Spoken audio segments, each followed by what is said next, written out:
بسم اللہ الرحمن الرحیم۔ السلام علیکم۔ روحانی رہنمائی اور روحانی علاج کے سلسلے کا پروگرام لے کر آپ سب کی خدمت میں حاضر ہوں اور امید کرتا ہوں کہ میرے تمام بیٹے بیٹیاں اور تمام بہن بھائی خیریت سے ہوں گے۔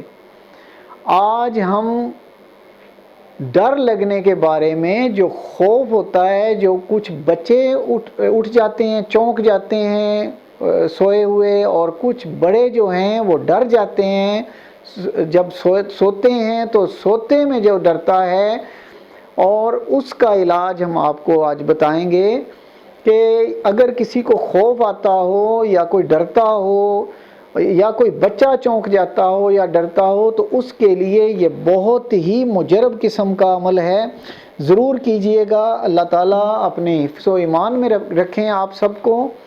اگر کوئی بچہ ہے تو اس کو صرف آپ نے کیا کرنا ہے، سونے کے وقت 7 مرتبہ سورہ کوثر پڑھیں گے اور اس بچے کے سینے کے اوپر دم کر دیں گے۔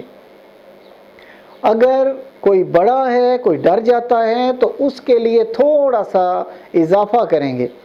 7 مرتبہ آپ سورہ کوثر پڑھ کے خود بے شک اپنے سینے پہ پھونک لیں، اور ساتھ آپ 3 مرتبہ اعوذ باللہ من الشیطان الرجیم پڑھیں گے، اور اس کے ساتھ 3 مرتبہ آیت الکرسی کی آخری جو لائن ہے، آخری جو آیت ہے، وَلَا يَعُودُ حِفْظُهُمَا وَهُوَ الْعَلِيُّ الْعَظِيمُ، یہ پڑھیں گے۔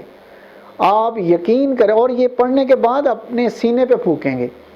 آپ یقین کریں کہ یہ عمل صرف 3 دن کریں گے، خواہ وہ بچہ ہو یا کوئی بڑا ہو، کوئی بھی خوف آتا ہے کسی کو، کوئی ڈرتا ہے یا کوئی چونک جاتا ہے سوتے ہوئے، تو اللہ تعالیٰ اس کو شفائے کاملہ عطا فرمائیں گے۔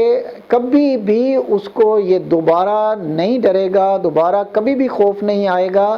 یہ بہت ہی مجرب قسم کا عمل ہے، ضرور کیجئے گا۔ اللہ تعالیٰ آپ کو ہر آفت سے محفوظ رکھیں۔ انہی دعاؤں کے ساتھ آپ سے اجازت چاہتا ہوں۔ اللہ حافظ۔